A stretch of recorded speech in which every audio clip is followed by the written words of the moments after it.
New at 10, the Fort Madison Police Department is still investigating two robberies that happened within a month of each other. WGEM's Rose Lehner joins us now in studio with where the investigation is now. Rose? Daniel, on November 7th, there was an armed robbery at the Hardee's on the 1400 block of Avenue H 1 month before. On October 7th, the Dollar General on Avenue H was also held up. Police say both robberies happened in the evening around 8 and 9 o'clock. Detectives say they feel the two armed robberies are similar in nature, and there's a possibility the suspect is the same individual. Since the robberies, officers have stepped up patrols at local businesses in the evenings to make sure it won't happen again.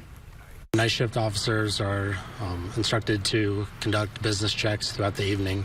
That's standard, but then also increased due to the severity of the crimes that have been occurring. Detectives say over the next few days, they'll continue to follow up the leads with both of the cases. Although the suspect is still undetermined, they believe there's only one suspect involved for each of the armed robberies. Daniel.